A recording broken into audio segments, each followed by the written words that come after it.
Amados hermanos de la Iglesia Bíblica Bautista en Zárate, doy gracias a Dios por la oportunidad de llegar a sus hogares a través de este medio.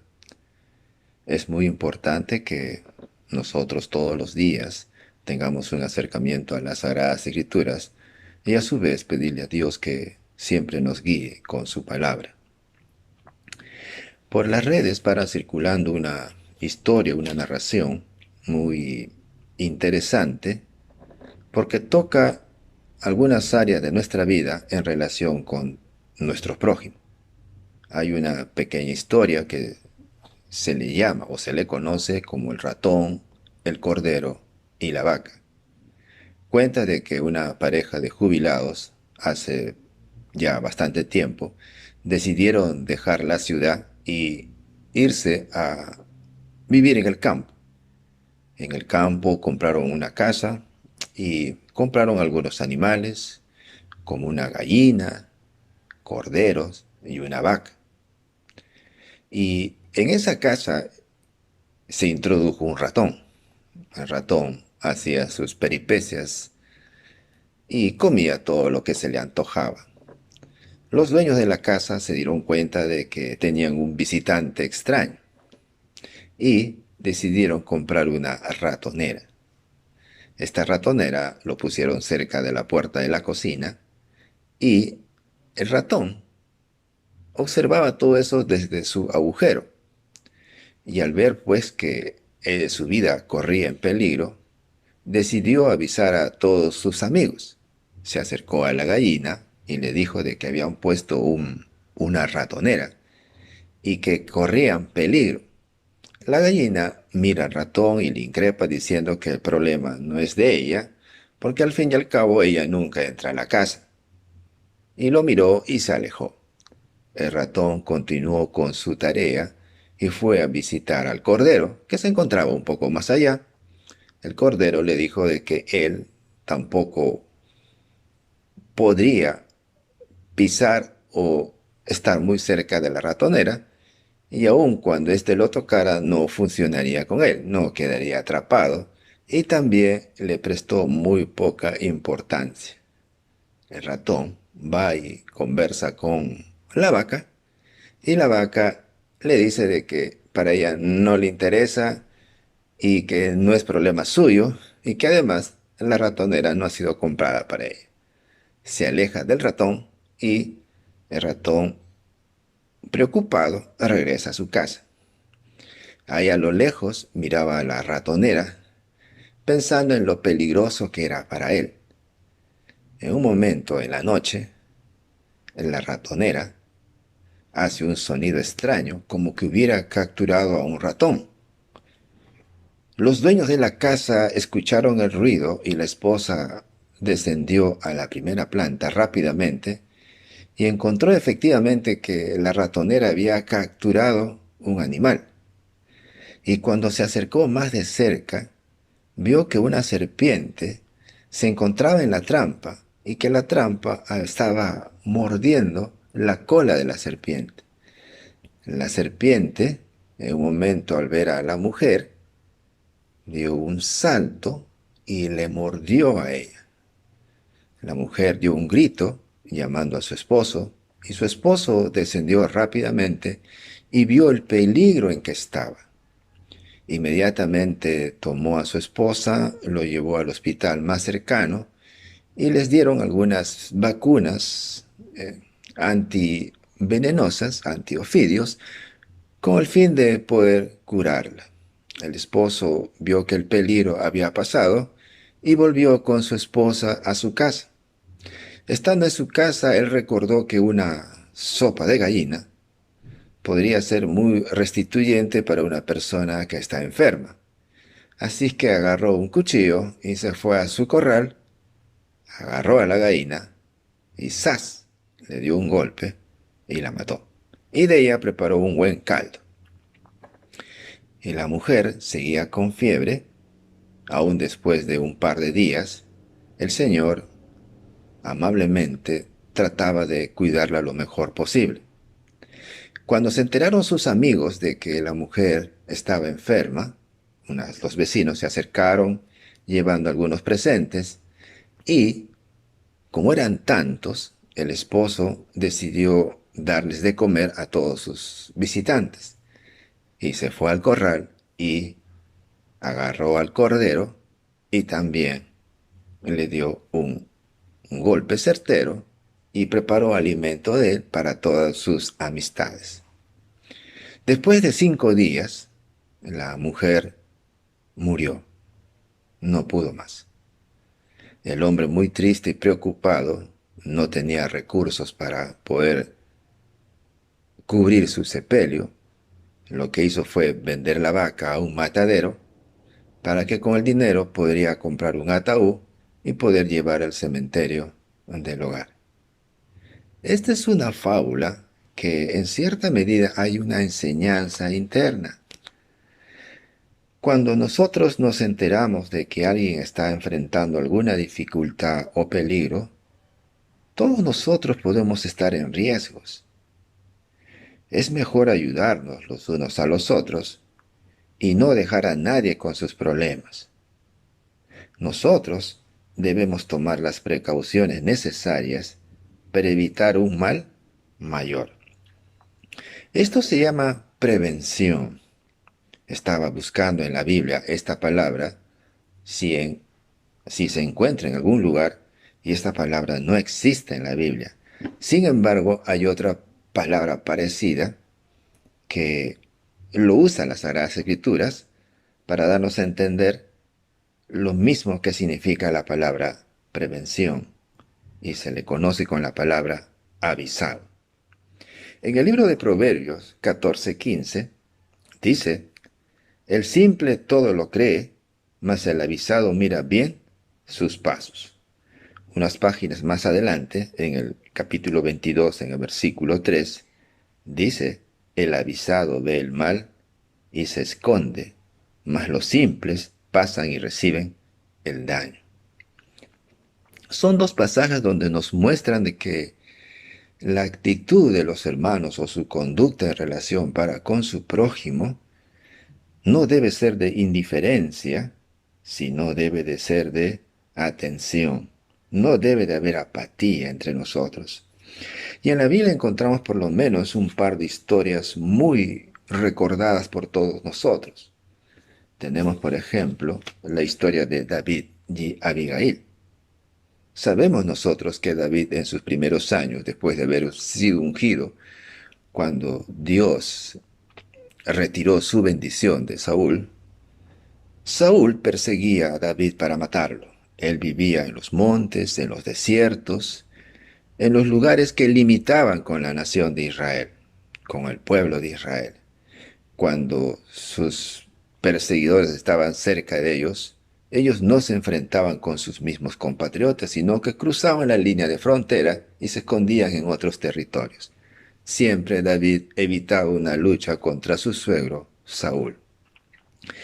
Y a su vez, mucha gente que vivía cerca de las fronteras con otras naciones, el pueblo de Israel, habían personas pues que tenían sus haciendas, sus chacras, sus animales, y David era como un pequeño ejército que los cuidaba y protegía de estas personas extranjeras que muchas veces incursionaban a la nación de Israel con el propósito de robarle todos sus bienes, sus cosechas, sus animales, incluso llevarse algunas personas para venderlas en otros lugares. En Primera de Samuel, en el capítulo 25, ahí encontramos la historia de David y Abigail. En una ocasión, David escogió a 10 jóvenes y envió para que conversaran con un hombre muy rico, un hacendado que se llamaba Nabal. Y cuando estos jóvenes llegaron ante Nabal, le dijeron a Nabal las mismas palabras que le encomendó David. Le dijeron que ahora tus pastores han estado con nosotros, no les tratamos mal, ni les faltó nada en todo el tiempo que han estado en Carmel. Al escuchar estas palabras, Nabal respondió a los jóvenes enviados por David y dijo: ¿quién es David y quién es el hijo de Isaí? Muchos siervos hay hoy que huyen de sus señores. En otras palabras, Nabal acusó a David como de un hombre vago y que vivía en la clandestinidad y los trató muy mal. Los 10 jóvenes, al escuchar las palabras de Nabal, se regresaron a la parte o al territorio donde se encontraba David y ahí le contaron en detalle todo lo que Nabal les dijo. Versículo 13 de Primera de Samuel, el capítulo 25, dijo: Entonces David dijo a sus hombres: Cíñase cada uno su espada. Y se ciñó cada uno su espada, y también David se ciñó su espada. Y subieron tras David como 400 hombres, y dejaron 200 con el bagaje.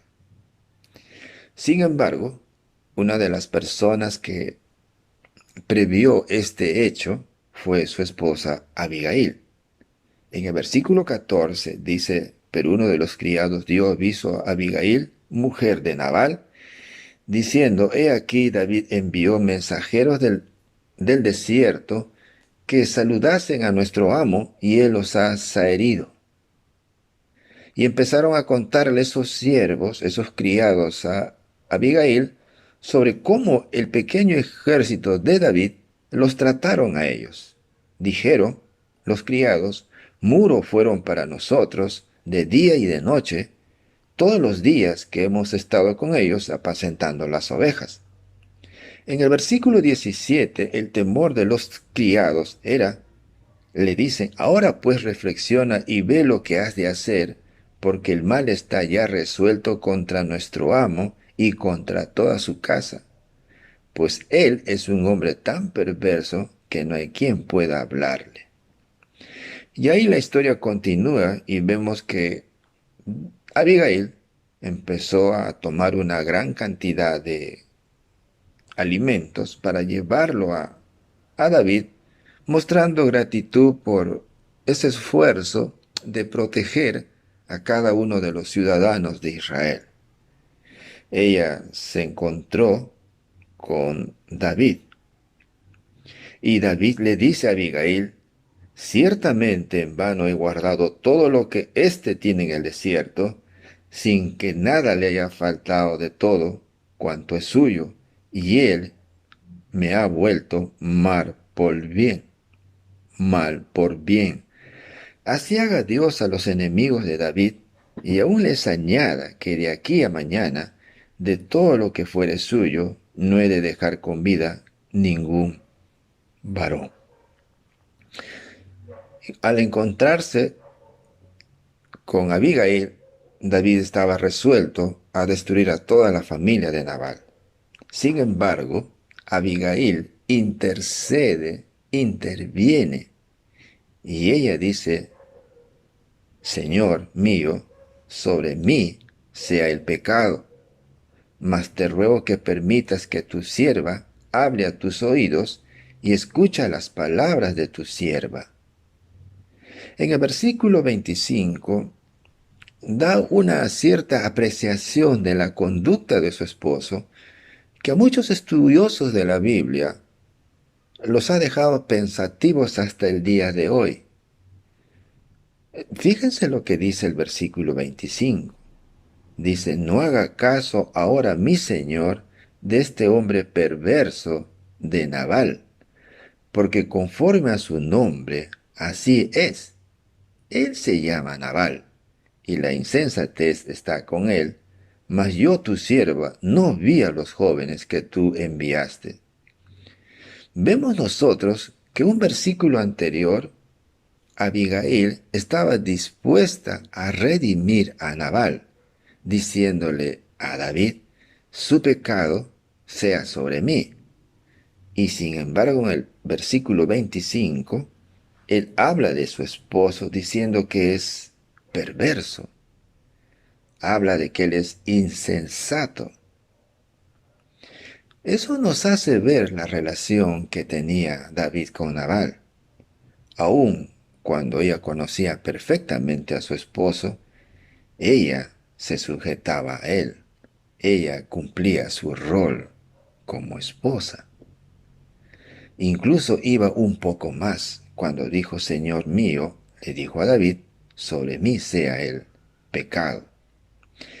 En el versículo 26 la historia continúa y Abigail le dice a David, ahora pues, Señor mío, vive Jehová y vive tu alma, que Jehová te ha impedido el venir a derramar sangre y vengarte por tu propia mano. Sean pues como Nabal tus enemigos y todos los que procuran mal contra mi Señor. Al finalizar el versículo 28, dice a David, mi Señor pelea las batallas de Jehová, y mal no se ha hallado en ti en tus días. En el versículo 30, dice Abigail, y acontecerá que cuando Jehová haga con mi Señor conforme a todo el bien que ha hablado de ti, y te establezca por príncipe sobre Israel. Ella estaba segura de que el rey era David, y solamente el tiempo que le quedaba a Saúl, porque él ya había sido destituido por Dios. Ella tenía su esperanza puesta en David, de que él iba a ser el príncipe de Israel. En el versículo 31, Abigail continúa diciéndole, entonces, Señor mío, no tendrás motivo de pena ni remordimientos por haber derramado sangre sin causa o por haberte vengado contra ti mismo. Guárdese pues mi Señor, y cuando Jehová haga bien a mi Señor, acuérdate de tu sierva. En el versículo 34, David responde, porque vive Jehová Dios de Israel, que me ha defendido de hacerte mal, que si no te hubieras dado prisa en venir a mi encuentro, de aquí a mañana, no le hubiera quedado con vida a Nabal ni un varón. Bien, aquí podemos apreciar de que Abigail previó el mal para su esposo, para todos sus criados y para ella misma también. Y trató de hacer las paces con David, proporcionándole un bien que él lo merecía, porque David cuidaba y protegía a cada uno de sus conciudadanos. Tenía un amor por cada uno de los ciudadanos del pueblo de Israel. Es una característica que a nosotros también debe formar parte de nuestra conducta, preocuparnos por cada uno de nosotros, amarnos a cada uno de nosotros. Aquí en este pasaje hay una cultura de prevención, hay una forma de cómo tratar las cosas antes que el mal se presente. Bien, otra de las cosas que también podemos nosotros aprender de este capítulo y de esta historia es que Nabal, pues su esposo, sí, verdaderamente era un hombre perverso.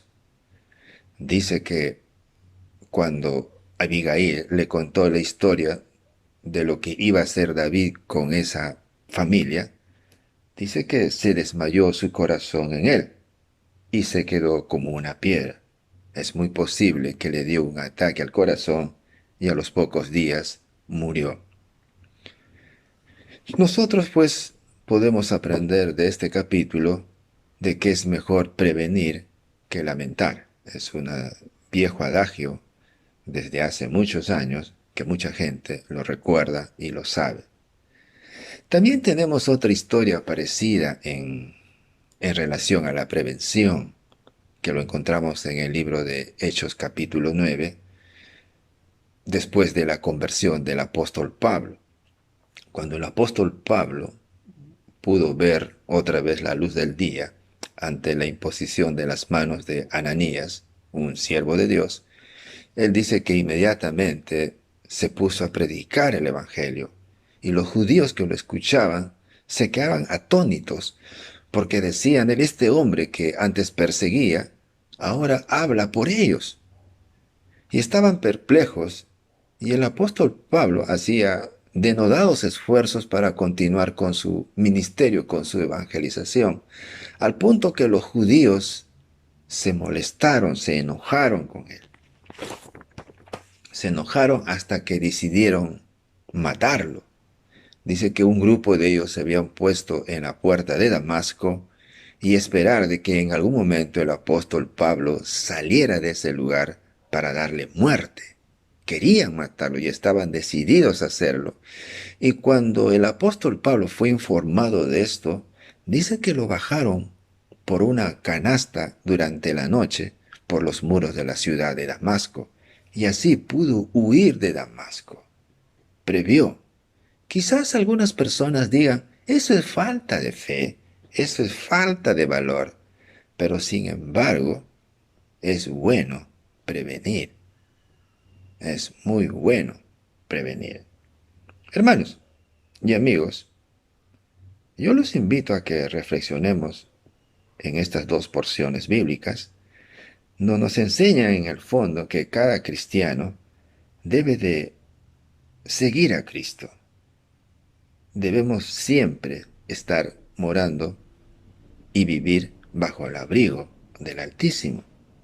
Hermanos, siempre hagamos el bien, venzamos con el bien al mal.